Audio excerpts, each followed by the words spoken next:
Est-ce que vous sentez que parfois vous avez des émotions qui sont envahissantes ou des réactions disproportionnées? En fait, saviez-vous que nous avons tous des identités saboteuses, mais qu'il est possible en fait de les apprivoiser, de mieux travailler avec elles au lieu de contre elles? C'est ce que je vois aujourd'hui avec l'experte Annabelle Boyer. Restez là.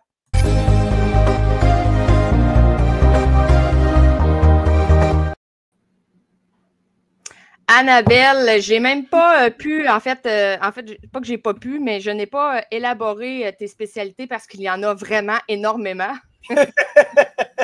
Mais en gros, experte non-verbale, experte en neurosciences, sur le cerveau, tu fais des formations, tu dois en avoir probablement une cinquantaine de formations depuis les dernières années. C'est extrêmement impressionnant, mais je cherche mon mot là, tellement que c'est fort. Mais parle-nous un petit peu des identités saboteuses. J'ai dit en intro qu'on en a tous parce que j'ose croire que oui, là, on a toutes des identités saboteuses. C'est quoi, en fait? Ça consiste à quoi? En fait, les identités saboteuses, ce sont des variantes de notre personnalité qui vont se développer généralement autour de l'âge de 4 ans. Donc, à partir du moment où on vit des situations où on se fait dire non, on voit nos parents qui se disputent, on a peur de quelque chose, il y a des identités qui vont se développer, des sous-personnalités, qui sont là à la base pour nous protéger. Donc, si je vois mes parents qui se disputent et que je me mets à pleurer dans l'espoir qu'ils arrêtent de se disputer, et que je le fais après ça parce que ça marche, donc ils arrêtent de se disputer puis ils s'occupent de moi. Donc, à ce moment-là, mon cerveau comprend que ça fonctionne et je peux répéter à ce moment-là ce comportement-là plusieurs fois et ça va finir par devenir un trait de caractère et finalement un trait de personnalité.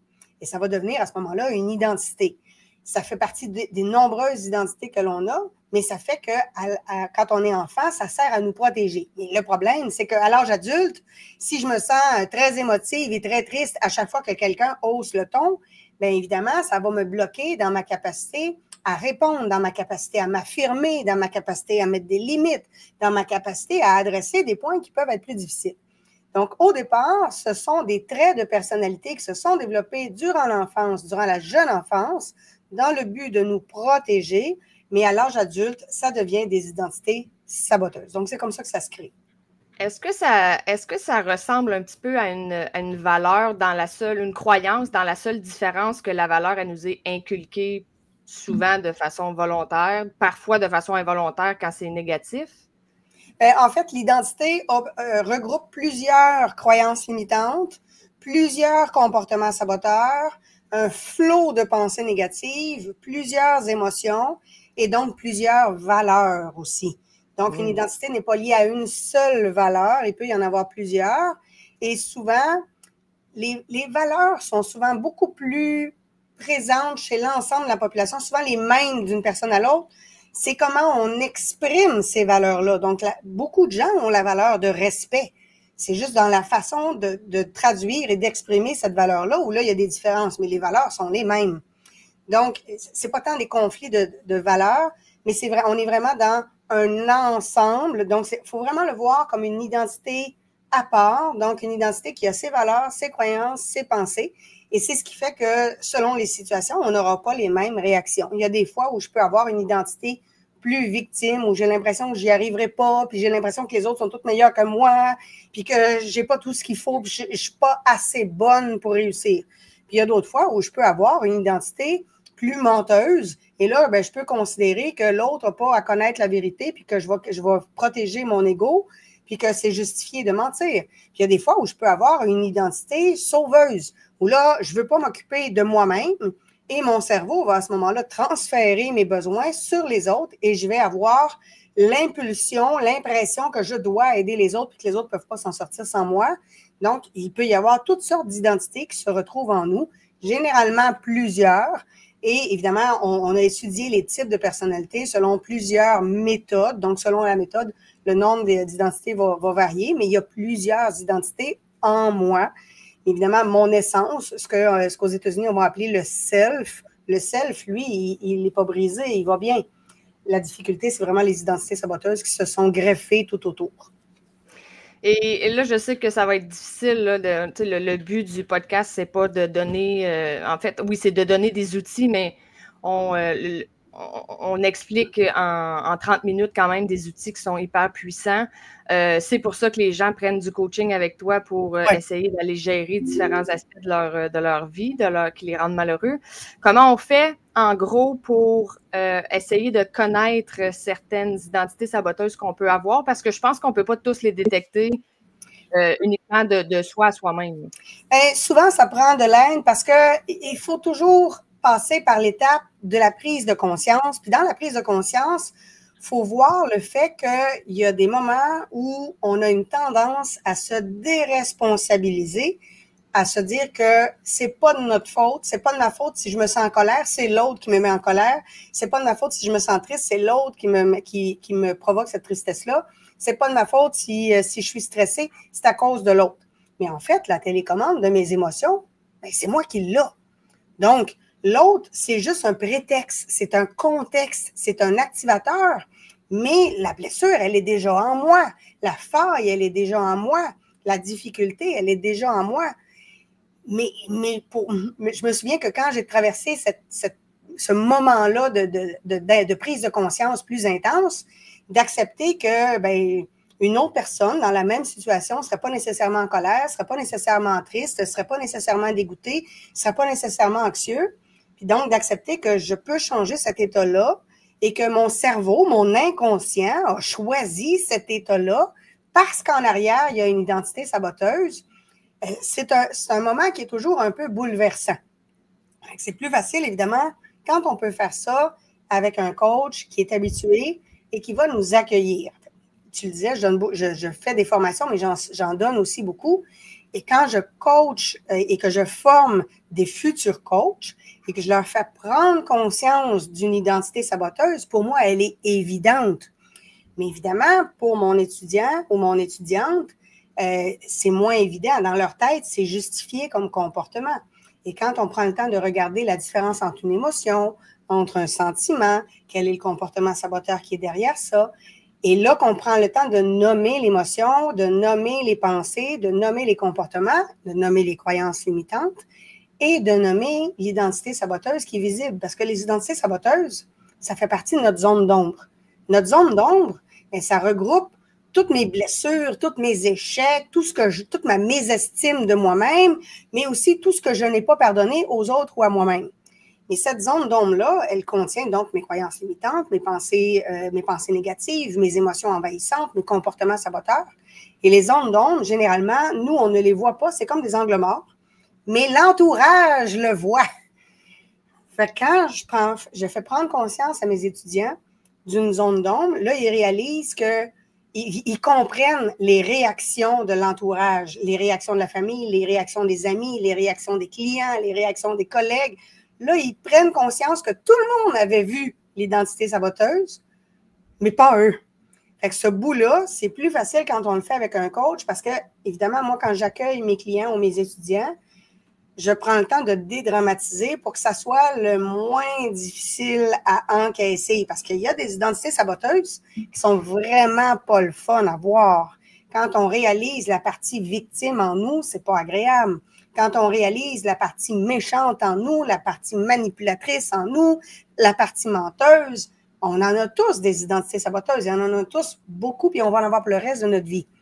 Et quand on fait ça avec un coach, c'est plus facile à ce moment-là parce qu'on peut être accueilli et ça fait en sorte qu'on peut, au contraire, se libérer d'un paquet de secrets, d'un paquet de confidences, d'un paquet de lourdeurs et on a tout de suite des outils pour avancer et être capable de progresser à travers ça. Fait que c'est plus facile quand on le fait avec un coach.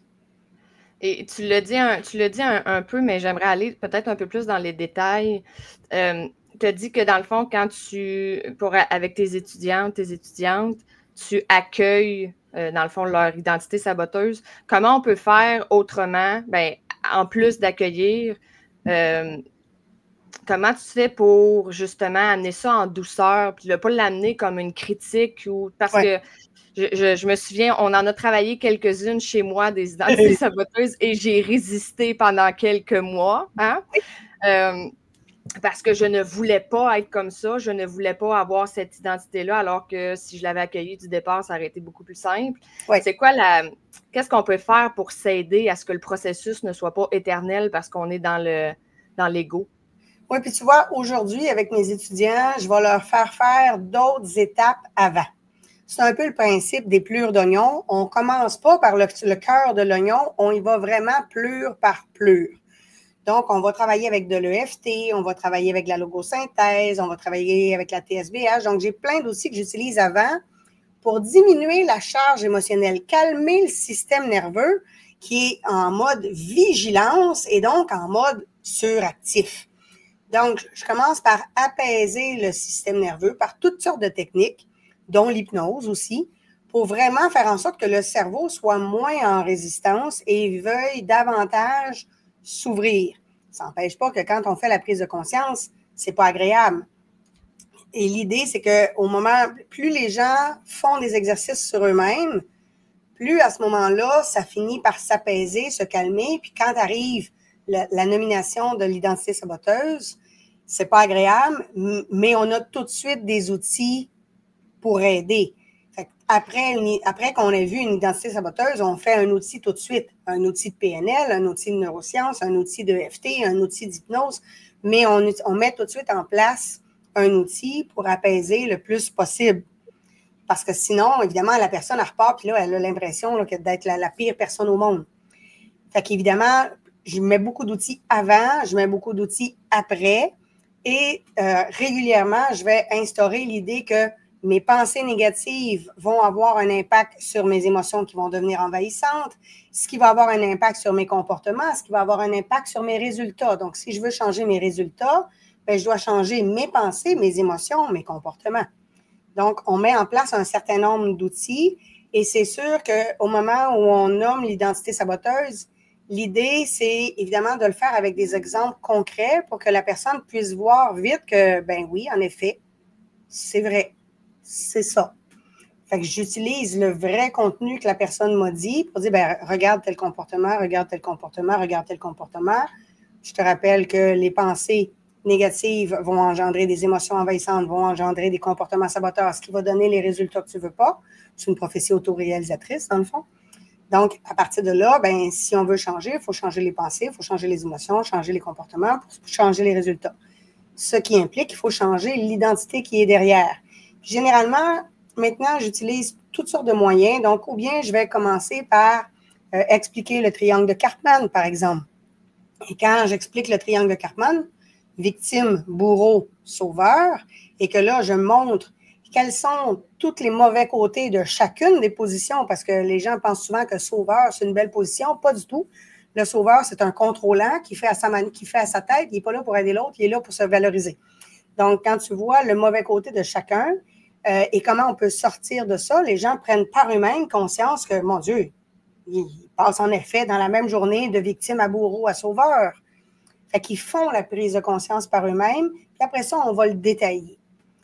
Et là, quand on détaille, ben là, les gens font « ouais. » Mais là, tu vois dans le regard, My God, c'est beaucoup plus présent que je pensais. Et là, je peux faire le lien avec, ben, regarde ce que ton patron t'a dit, regarde ce dont tu m'as parlé pour ta famille, regarde ce que tes amis t'ont dit. Et là, ils prennent conscience de toutes les identités saboteuses que les autres ont essayé de leur faire remarquer. Et à ce moment-là, bien évidemment, il y a toujours un petit instant de panique de « My God, qu'est-ce que je fais avec ça? C'est donc bien laid, c'est donc bien laid. » Et l'idée, c'est de dire « Non, ça fait partie de toi, ça fait partie de tout le monde. » Et plus tu vas l'accueillir chez toi, plus tu vas pouvoir l'accueillir chez l'autre. Mais si tu te tapes sur la tête, bien, c'est une autre identité saboteuse qui vient d'embarquer, qui est le bourreau. Fait que là, on vient d'alimenter l'autre identité saboteuse. Fait que là, généralement, ils font « OK, oups, OK, je me réenligne. » Et là, on va utiliser un outil pour le travailler. Et on peut faire, par exemple, les bonhommes allumettes. On peut faire plein d'outils pour calmer tranquillement et faire en sorte que la personne puisse traverser ça. Mais il faut qu'il y ait cette période-là où la personne n'aime pas cette identité saboteuse-là. On ne peut pas trop adoucir parce que pour que la personne veuille travailler sur elle-même, il faut qu'elle sente l'urgence de travailler sur elle-même. Il faut qu'elle sente la nécessité de travailler sur elle-même. Si j'adoucis trop et que je fais non, c'est pas pire, c'est pas grave, bien, oublie ça, la personne, elle ne travaillera pas.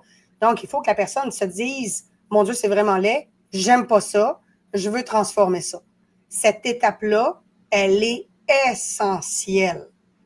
Et là, à ce moment-là, ben moi, évidemment, l'idée, c'est de leur faire prendre conscience de la façon la plus adéquate possible et la plus adaptée pour la personne. Fait qu'il y a des gens que la résistance va être plus longue.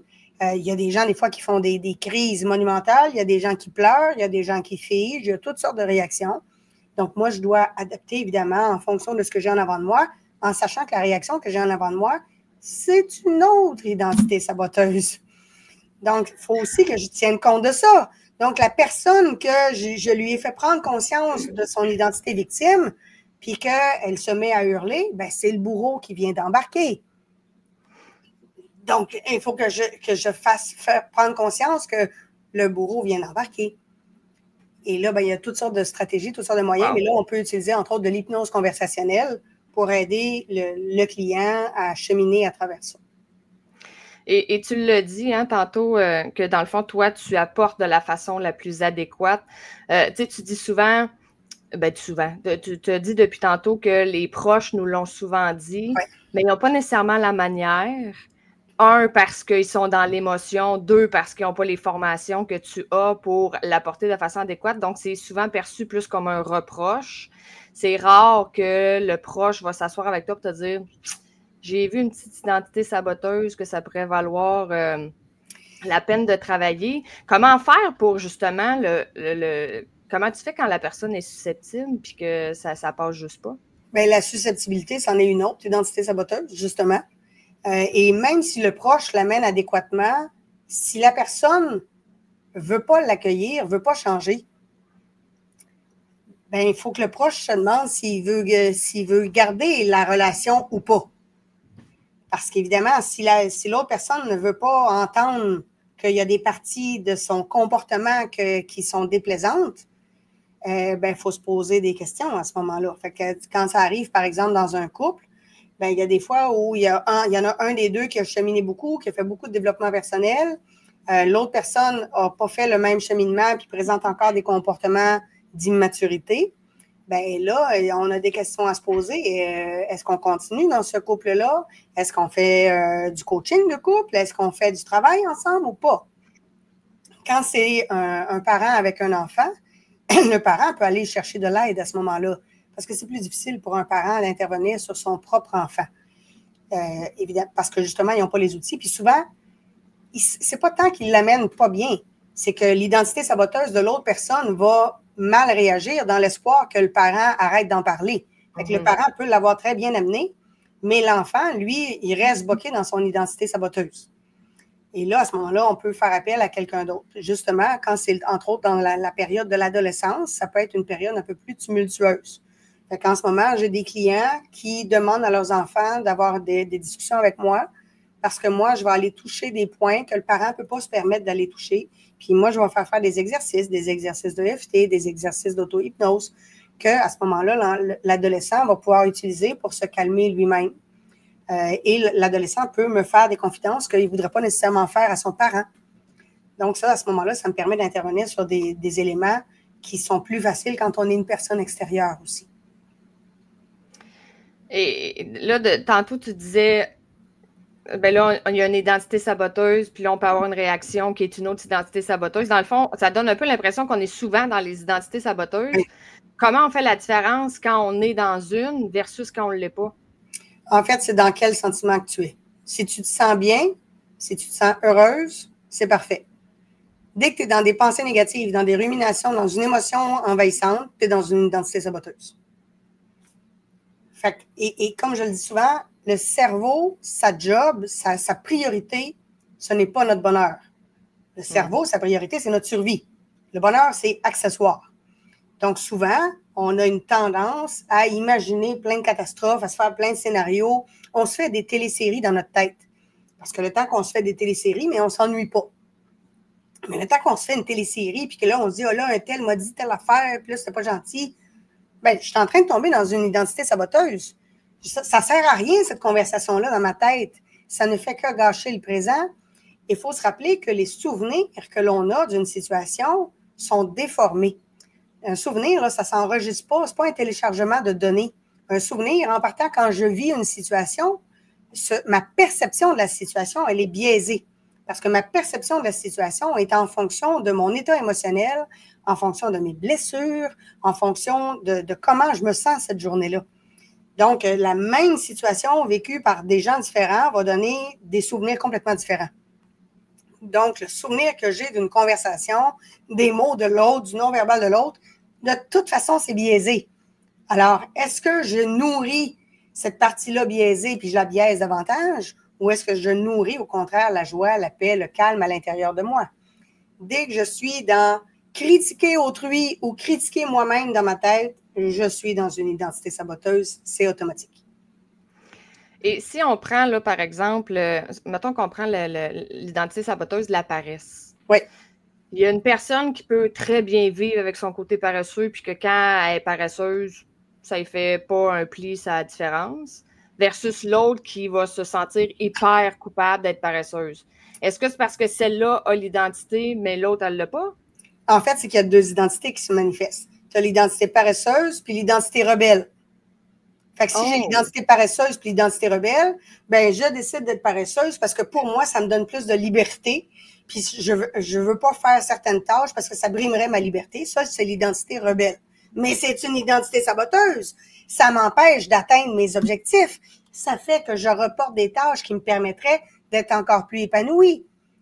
Donc, c'est une deuxième identité saboteuse qui vient de se manifester. Alors que l'autre a l'identité paresseuse et l'identité soit victime, soit en IFS, on va parler de celle qui te fait sentir minable. Donc, c'est juste que la deuxième identité saboteuse qui est derrière n'est pas la même. Souvent, l'expérience me fait dire que généralement, les identités saboteuses fonctionnent en trio. Donc, c'est rare qu'on ait rien qu'une identité saboteuse qui se manifeste. Généralement, ça vient en trio. Fait qu'avec l'identité saboteuse, paresseuse et l'identité rebelle, ben j'ai probablement une identité agressive qui vient avec ça, qui va envoyer promener les autres. Alors que si j'ai l'identité paresseuse, l'identité culpabilisante, ben logiquement, je dois avoir une identité victime avec ça. Donc, quelles sont les autres identités? C'est quoi le trio que j'ai en avant de moi? C'est ça qu'il faut regarder, c'est ça qu'il faut identifier. Mais c'est pour ça qu'il faut travailler avec quelqu'un qui a l'habitude, qui a l'expérience, puis qui a travaillé sur lui. C'est pour ça que mes étudiants en coaching, je les fais travailler sur eux autres. Parce que, évidemment, quand ils vont être avec des clients, ça va activer les identités saboteuses qui sont en eux. Donc, il faut qu'ils puissent atténuer le plus possible ces identités saboteuses-là pour ne pas être activés quand le client va arriver avec des situations qui peuvent être aberrantes pour le coach, qui peuvent être déstabilisantes, qui peuvent être bouleversantes. Mais en gardant en tête que des identités saboteuses, on va en avoir pour le reste de notre vie. Même s'il y en a que j'apaise beaucoup, ben, il y en avait d'autres qui se cachaient en dessous que je n'étais pas habituée de voir, qui vont dire « Hey, tout d'un coup, les autres ont été apaisés, on peut s'occuper de moi aussi? » Donc, il y en a d'autres qui vont évidemment ressurgir, sur lesquels je vais devoir travailler. Mais une fois qu'on comprend le principe, c'est plus facile aussi de s'observer. Puis quand on a atténué, je dirais, les 7 plus grosses identités saboteuses, le reste, après, c'est plus facile. On a pris, on est un peu plus rodé, on sait qu'on a des choses à travailler, on sait comment faire, on a intégré des outils. C'est un petit peu plus simple. On est moins dans les grands bouleversements. On est plus dans « Ah, en voilà une autre. Je ne l'avais pas vu avant celle-là, mais en même temps, je ne suis pas si surprise que ça. Fait que, OK, bon, ben, on la travaille, là, puis on avance. » Fait que ça se fait, là. C'est pas, mais évidemment, c'est tout un processus. Fait que c'est jamais de j'ai des identités saboteuses à je n'en ai plus. C'est pas ça. C'est vraiment une progression. C'est comme un entraînement physique. Si tu t'entraînes musculairement pendant un temps puis tu arrêtes de t'entraîner, ben tu vas perdre ta masse musculaire, puis après ça, tu vas avoir mal partout, tu vas avoir de l'inflammation, puis tu vas prendre du poids. Fait qu'il faut s'entraîner pour le reste de sa vie. Là, la différence, c'est qu'on va au gym de l'esprit et on s'entraîne pour le reste de notre vie. Et s'ils viennent en trio, ces idées saboteuses-là, quand tu réussis à, je ne sais pas si je peux dire débarrasser ou atténuer la plus grosse, est-ce que les deux autres suivent ou... Il faut les travailler. Oui, hein? Il faut les travailler aussi parce que de toute façon, quand je vais travailler la première, les deux autres vont résister. Mais solidement. Fait qu'il faut que je travaille les trois.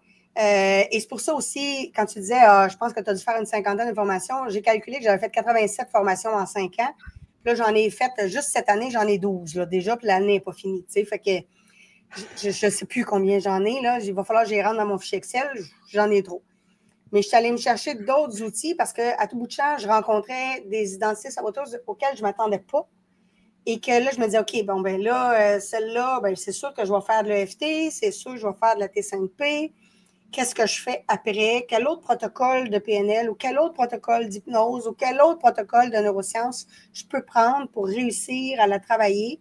Donc, je suis allée me chercher d'autres outils, mais des outils très concrets pour être en mesure vraiment de travailler chacune des identités parce que chez la même personne, si je prends souvent le même outil, ben, il y a une partie du cerveau qui va s'ennuyer, qui va dire « Ah, tu vois, ça n'a pas marché, faut être obligé de refaire l'exercice. » Donc, si je varie mes exercices, pour le cerveau, il ne sait jamais à quoi s'attendre, c'est toujours nouveau. Et je me rends compte que c'est plus efficace à ce moment-là. Dernière question, Annabelle. Comment tu suggères d'approcher un proche pour lui faire réaliser tout en bienveillance d'une identité saboteuse pour, après ça, lui suggérer évidemment d'aller voir un coach pour le travailler? Bien, tu vois, c'est drôle parce que cette semaine, j'ai plusieurs nouveaux clients et il y en a plusieurs que, en fait, je pense à 2 cas où c'est un proche qui leur a montré une vidéo qu'on a faite ensemble d'ailleurs sur la PNL puis l'hypnose. Fait qu'ils ont partagé une vidéo, puis la personne a fait « Hey, je me reconnais là-dedans ». Et là, le proche disait, ben, ça ne te tenterait pas de la contacter, ce coach-là, elle a l'air bien, je pense que ça marcherait bien pour toi. Dans un autre cas, c'est souvent quelqu'un qui a déjà travaillé avec moi, qui connaît mes techniques et qui va en parler, évidemment. Dans certains cas, j'ai des gens qui cherchent justement des solutions, qui cherchent des moyens, qui vont lire des articles que j'ai lus et qui vont les soumettre aux proches. Parce qu'évidemment, si on dit aux proches, tu as une identité saboteuse, tu devrais travailler, c'est sûr que le proche va réagir. Ça ne peut pas faire autrement. Mais si on dit, je constate que tu vis plein d'émotions qui sont plutôt difficiles pour toi, ça te tenterait-tu d'aller mieux? Je le sais que tu as déjà essayé la thérapie, tu as déjà essayé l'hypnose, tu as déjà essayé telle affaire, mais je connais quelqu'un qui pourrait peut-être t'aider puis qui travaille différemment. Et là, ben c'est ça, les gens vont partager des vidéos, vont partager des articles, ils vont partager des livres. Et là, moi, j'ai beaucoup de gens qui me contactent parce qu'ils me disent « Ah, ben je savais pas trop, j'ai acheté votre livre, je me rends compte que je me reconnais dans ce que vous dites, on peut-tu travailler ensemble? » Fait que tu vois, là, cette semaine, aujourd'hui, j'avais encore 3 courriels qu'il faut que je prenne le temps de répondre, que c'est par des livres que c'est arrivé. Fait que souvent, quand j'ai quelqu'un qui me dit « Ben j'ai un proche, puis il va pas bien », ben là, je vais lui dire « Envoyez-lui telle vidéo, envoyez-lui tel article, envoyez-lui, proposez-lui tel livre. » Et là, ça passe mieux. Mais évidemment, il faut que la personne soit prête à travailler sur elle-même. Si elle n'est pas prête, ça lui appartient. Fait que dans certains cas, il y a des fois où il y a des gens où je leur dis, ben vous, est-ce que vous voulez vraiment maintenir cette relation-là avec la personne qui a ces comportements-là qui vous dérangent tant que ça? Et là, ben on regarde qu'est-ce qu'elle apporte, cette relation-là. Fait que dans certains cas, les gens me disent, ben finalement, ça ne m'apporte rien. Je suis toujours là pour l'aider, je suis toujours en train de le sauver. Donc, quelle partie de vous avez besoin de sauver dont vous ne vous occupez pas puis vous n'arrêtez pas de mettre votre énergie sur quelqu'un d'autre? Et là, à ce moment-là, ça permet de recadrer un certain nombre de choses. Puis des fois, c'est des gens qui m'entendent dans une entrevue à la radio. Et là, ben, les gens partagent l'entrevue. Des fois, ils partagent mes infolettes. Donc, c'est souvent par un moyen détourné que ça va mieux passer. Donc, en partageant une vidéo, en partageant une entrevue, en partageant un livre, en partageant un article. Et là, ça passe mieux. Si on l'amène en disant, ben, je constate que tu vis quelque chose qui est difficile, puis il y a peut-être quelqu'un qui pourrait t'aider mieux que moi. Et là, ça passe mieux. Mais si on dit, je constate que tu as une identité saboteuse, on est en train d'accuser. Et là, on n'est pas en train d'aider. Et si je dis à l'autre, je constate que tu as une identité saboteuse, mais si moi, j'adopte cette approche-là, il faut peut-être que je revoie moi-même mes identités saboteuses à ce moment-là. Fait qu'il y a plein de moyens là, d'intervenir. Annabelle, où est-ce que les gens peuvent t'écrire et te suivre? Tu as plusieurs plateformes possibles. Oui, ben, tous les réseaux sociaux, là, Facebook, Instagram, YouTube, LinkedIn, ça c'est facile, TikTok. Mais sinon, sur mon site www.annabelle-boyer.com et là, les gens vont pouvoir me contacter assez facilement. Merci énormément de ton temps sur ce sujet super intéressant des identités saboteuses. Alors, pour ceux et celles qui nous écoutent, qui nous ont écoutés, vous savez maintenant comment détecter vos identités. Si vous voulez les travailler, n'hésitez pas à entrer en contact avec Annabelle. Et nous, on se retrouve prochainement pour une prochaine émission, Annabelle. Oui, avec plaisir. Merci beaucoup tout le monde.